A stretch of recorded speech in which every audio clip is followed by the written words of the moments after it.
Hello everyone, I'm Alex Dykes, and this is the 2014 Mercedes-Benz E250 Bluetec.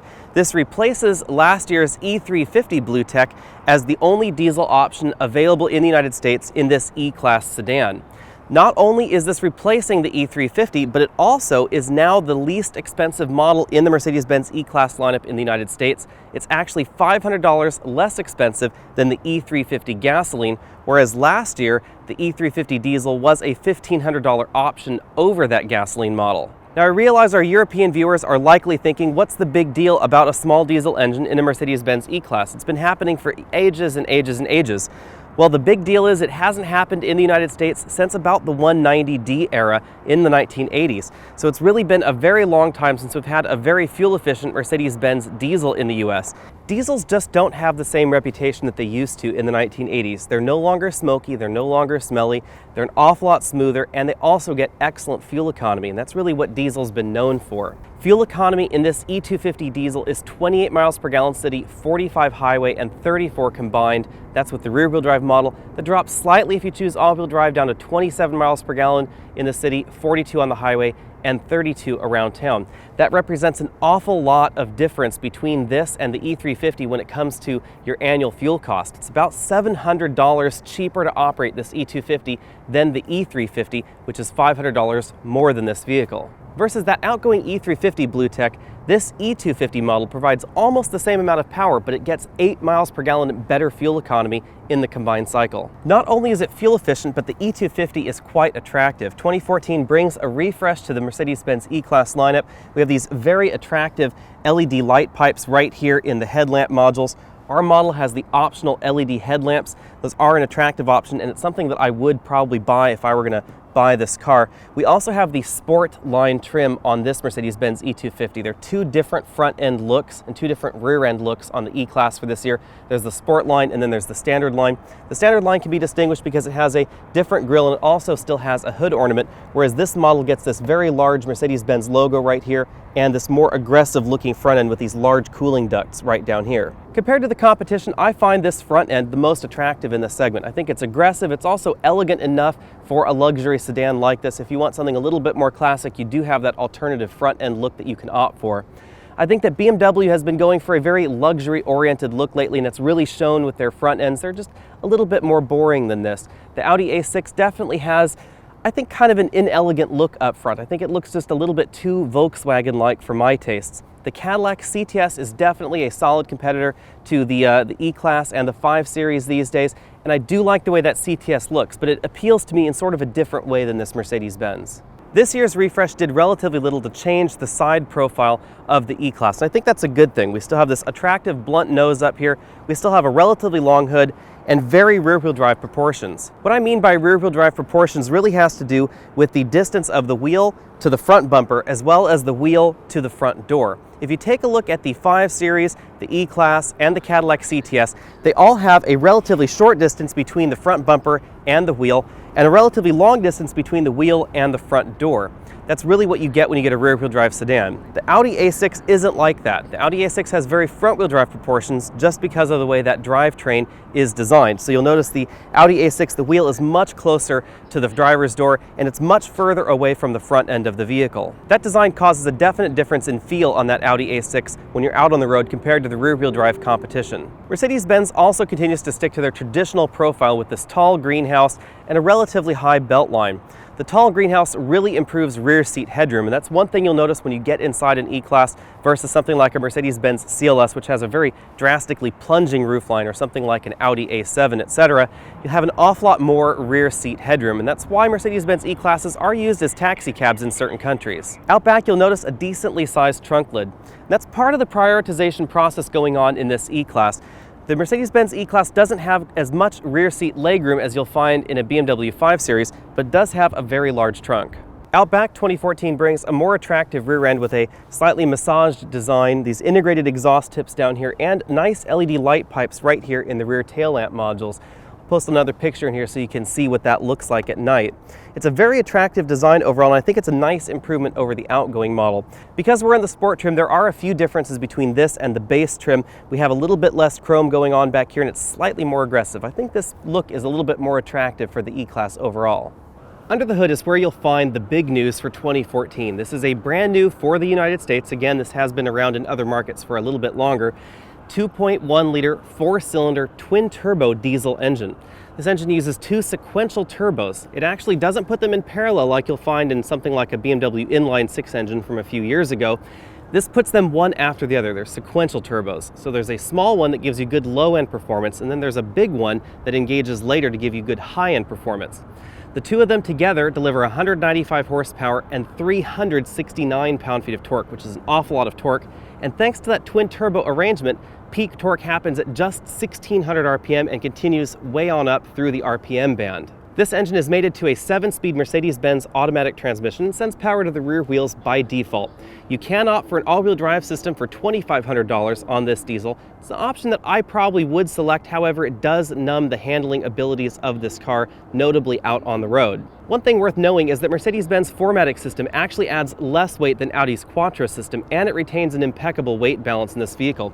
You can see right here that this is where the front struts are located in the car, and that means the majority of this engine is actually behind the front wheels, which is very different than you'll find in an Audi product where the majority of the engine is in front of the wheels, or something like a Volvo where the engine is entirely on top of the wheels. This is very similar to the layout you'll find in the Cadillac CTS as well as the BMW 5 Series. It just leads to that good rear-wheel drive driving dynamic that the E-Class as well as the 5 Series have been known for. If you need more power, Mercedes still offers several other engine options, from a 3.5 liter V6 engine, gasoline of course, 302 horsepower, to a 3.5 liter hybrid system, still delivering 302 horsepower, and two different twin-turbo V8s. There's a 4.6 liter twin-turbo V8, good for 402 horsepower and 448 pound-feet of torque, and two different tunes of the AMG 5.5 liter V8, good for either 550 horsepower or 577 horsepower, and either 531 pound-feet of torque or a stump-pulling 590. Regardless of the engine, I need to point out this hood because you'll notice it's nearly in a vertical position, which is very different than most other vehicles out there.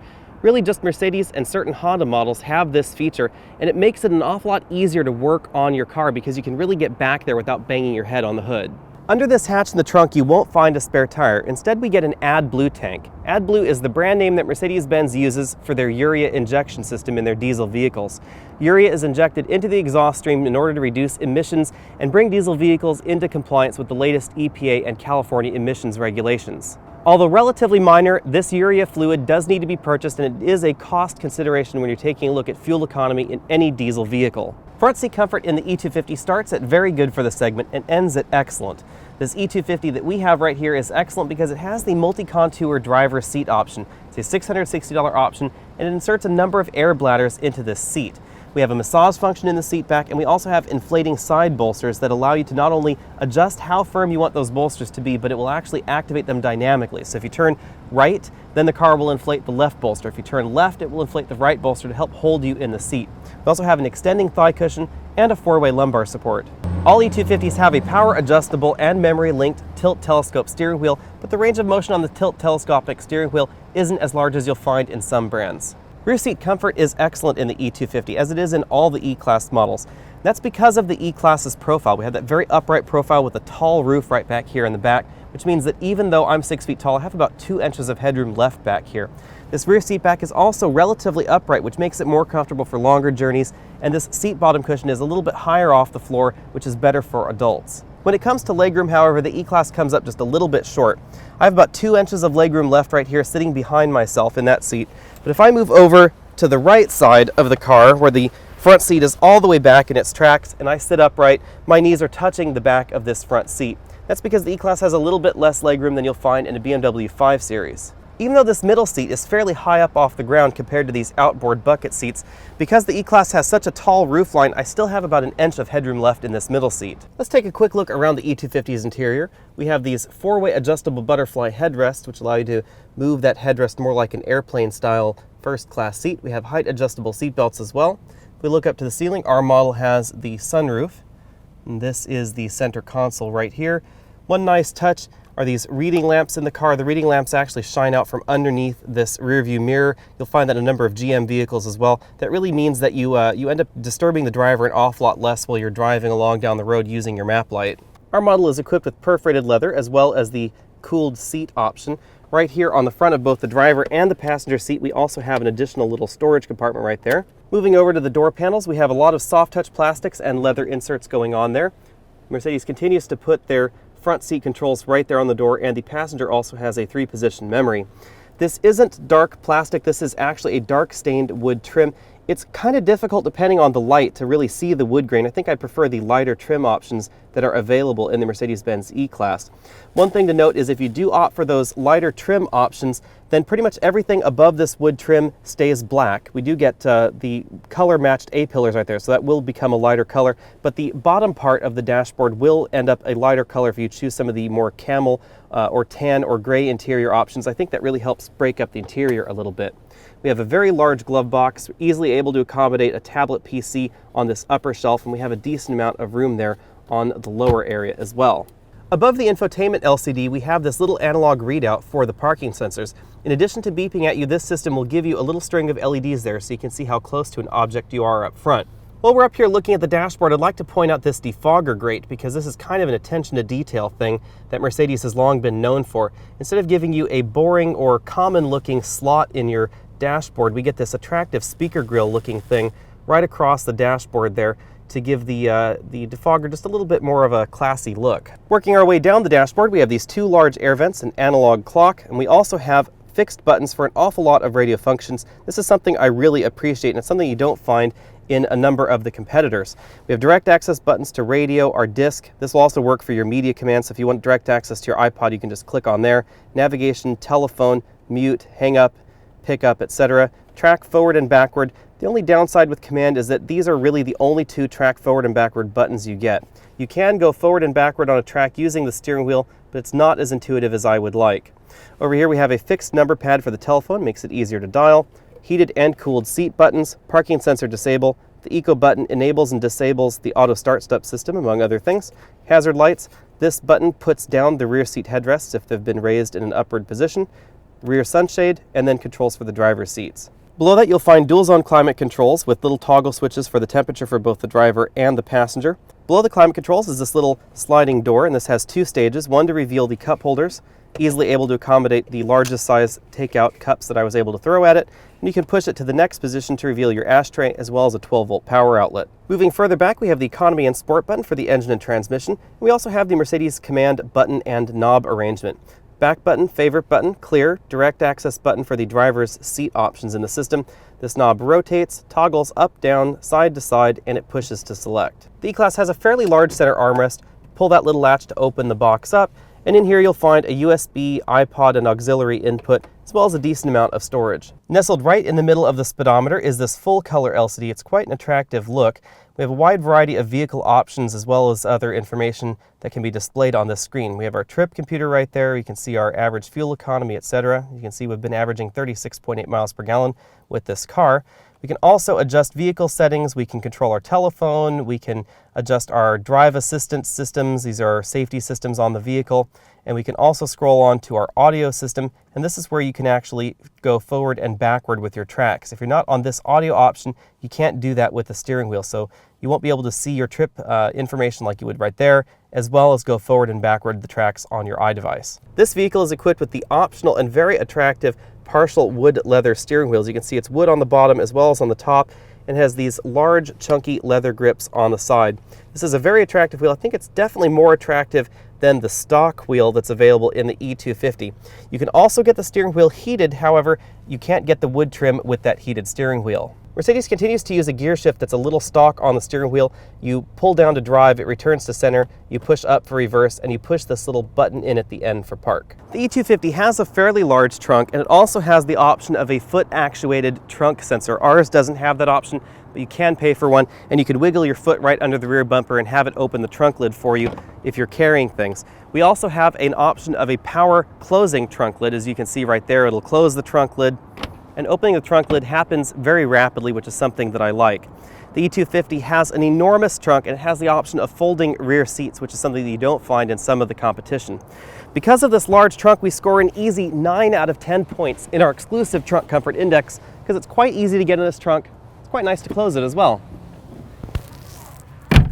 There's kind of a misconception out there about diesels and about torque and about the difference in feel on the road between a diesel and a gasoline engine.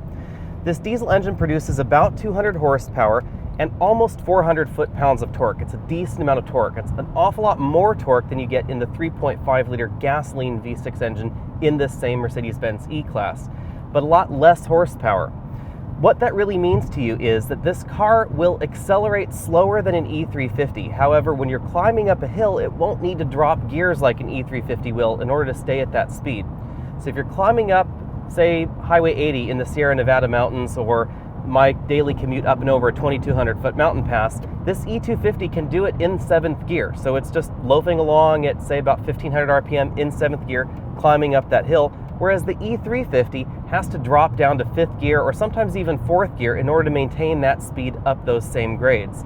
However, the E350 has an awful lot more passing power. So if we're on a freeway like this and you wanted to actually pass someone, especially if you're on a 2-lane highway, that kind of a thing, then the E350 will accomplish that task much faster than this E250 will.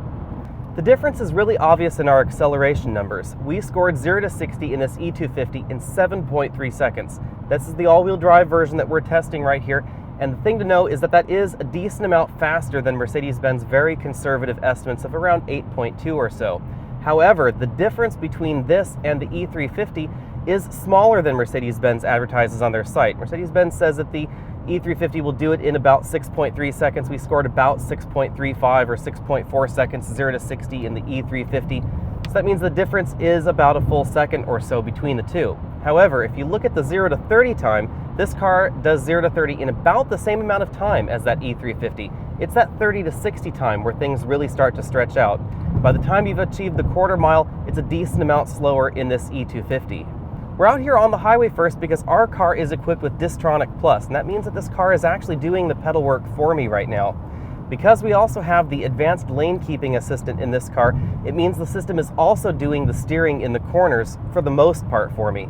That's kind of unusual in this luxury car segment, because rather than just a lane keeping assistant where it tries to keep you within the lane lines and tries to either steer you back in the lane lines if you veer over the line, or will warn you if you veer over the line, this system actually provides the vast majority of the steering effort required to stay in a corner.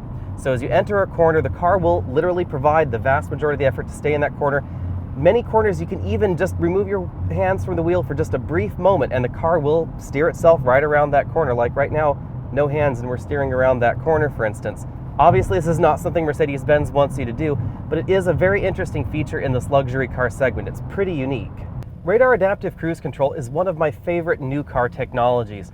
Right now we have it enabled and it's following the car in front of us at a predetermined distance by the car. This is the shortest gap that this car will maintain between the Mercedes and this BMW that happens to be in front of us now. Not only do I like it because I find it very traffic calming, very mentally calming.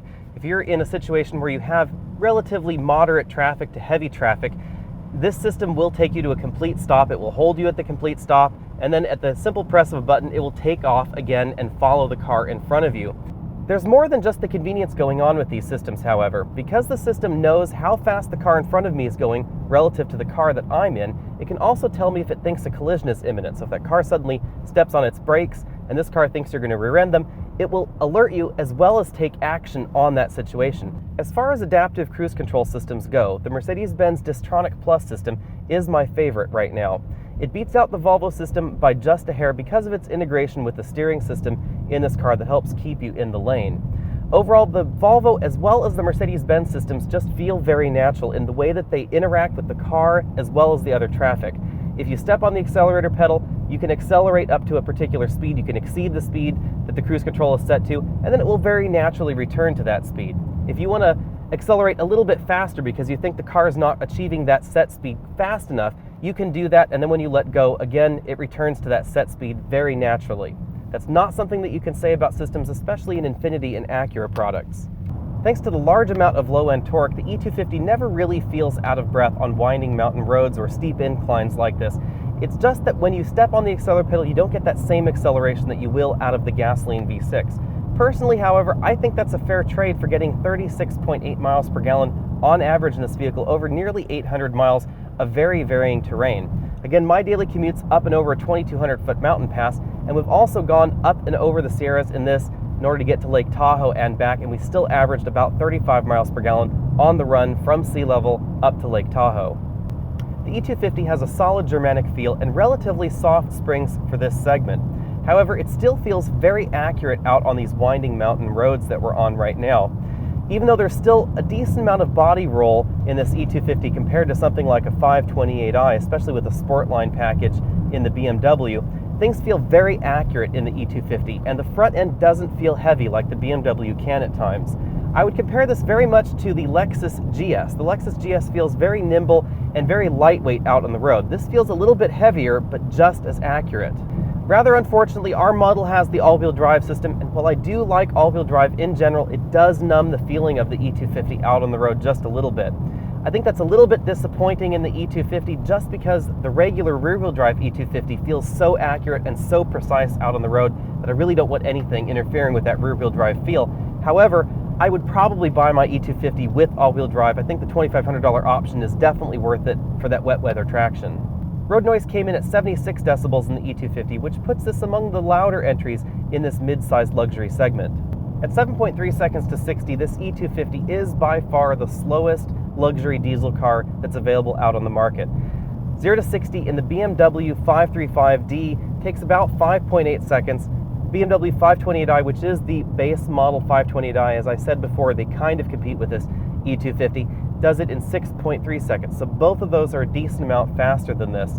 The Audi 3-liter turbo diesel does it just about the same amount of time as the BMW. It's right around 6 seconds or so. The trade-off for the slow 0 to 60 time is, of course, the stellar fuel economy in this car. On a highway trip, flat level highway, we had no troubles getting 45 miles per gallon in this E250, keeping in mind that this is the all-wheel drive model and it's EPA rated for about 42 on the highway. Compared to the Audi A6 Quattro models, the lighter weight and the better weight balance in this E250 4MATIC is very noticeable out here on these winding mountain roads. The system feels much more planted and much more neutral in the corners.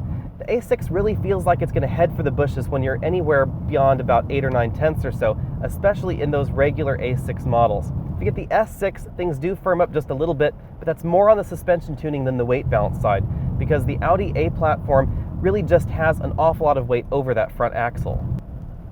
The CTS is honestly my handling preference in this segment, but it's by a very small margin, and a smaller margin than I expected it to be. The CTS is an excellent handler. It has an awful lot of feel out on the road when you compare it to the BMW as well as the Mercedes. However, this Mercedes is very, very close. Mercedes spent a decent amount of time isolating the cabin and the engine from one another in the E250. However, because this is still a diesel and it is a 4-cylinder diesel, there is still a bit of diesel clatter and a little bit of diesel vibration going on in the cabin when you're at a stoplight. I don't find it offensive at all, but it is something that I should point out. So the E350 will be quieter at idle, it will be smoother at idle than this E250. However, once you're underway, there's really very little engine noise coming from the engine in this vehicle. Instead, you get some exhaust noise, and the exhaust noise is actually fairly pleasant as far as luxury sedans go. The thing that impressed me most with the E250 was really the driving dynamics. Our E250 has the 4MATIC system, which does sap a little bit of the fun out of this out on the roads, but if you get the rear-wheel drive model, it has a very solid rear-wheel drive feel to it. All E250 models are very well balanced, and they also have a very neutral and very accurate feel to them. It reminds me a great deal of the Cadillac CTS 2.0T, which has a very similar feel to it. The BMW, on the other hand, feels a little bit less connected and a little bit more front-heavy, especially if you get the BMW 535D, which has a little bit more weight up front than this E250. The E250 is the least expensive E-Class you can buy in the United States. It starts at $51,400. That is a little bit higher than you'll find certain other competitors starting. Our model here, as tested, is $70,105 because it is almost fully loaded. As I would configure this if I were going to buy the car, I ended up at $67,135 with all the essential features that I really liked. And if you fully load your E250, you can get up to $73,090. While that may sound expensive, it is just about the same as a similarly configured BMW 528i. But this is where comparisons get a little bit tricky, because the BMW 528i is the least expensive BMW 5 Series. It's the base model in the United States, but it's not a diesel. The only diesel 5 Series sold in the US is the 535D, and the 535D is significantly faster, significantly more powerful, and about $4,000 more expensive than an E250. They don't necessarily compete with one another unless you're simply looking for a German diesel midsize luxury sedan. The Audi A6 is going to be significantly cheaper than this E250 comparably equipped, and that would be with the 2-liter turbo gasoline engine. If you opt for the 3-liter diesel engine that Audi has available in the A6, it's still going to be thousands less than this E250 Bluetec. However, the Audi isn't going to handle as well. Really, there's a huge difference out on the road. This E250 feels incredibly nimble compared to the Audi A6. That's just not something that's going on with that Audi. If you're simply looking for the best value in this segment, then look no further than a Cadillac CTS 2.0T. Cadillac doesn't have the brand name or the brand recognition of Mercedes, obviously, so you do have to take that into account. However, that CTS honestly has one of the best rides and the best handling abilities in this segment. The 2.0T is a real joy in that vehicle, and the fuel economy is relatively decent for a small gasoline turbo engine. Mercedes has succeeded in a number of things with this 2014 E250. They've succeeded in making a very desirable base vehicle. There are a number of reasons why you would want to buy this over the next step up in the line, the E350, or even over the E400 hybrid. If you're doing mainly highway miles, then this vehicle is going to by far give you the best fuel economy, even compared to that E400 hybrid, and it's going to cost less. Not only is the E250 a car that I could recommend, it actually is probably one of my favorite entries in this mid-sized luxury car segment. I do really like the Cadillac CTS V Sport, but I like it for a different reason than this E250. Obviously, the E63 AMG is an incredible performance car, so is the M5, but they're also very different vehicles than this E250. The E250 is just very well balanced, delivers excellent fuel economy. It's a very easy car to live with. You could drive this car every day, drive it to the store, drive it to work, have fun on those winding mountain roads. It's just that car that really fits a normal person out on the road. I'm really glad that Mercedes chose to make the E250 the base model in the US, as well as making it cheaper than the E350 rather than something like the same price as the E350, because I think that will make shoppers give this a second look, and you can't go wrong by giving the E250 a second look. Again, I'm Alex Dykes, and this has been the 2014 E250 Bluetec. You can go ahead and email me at alex@alexandautos.com. Go ahead and click the subscribe banner at the bottom of your screen so you can be updated on all of our latest videos. Like this video, comment on this video, tell me what you like and what you didn't like, and we'll see you next week.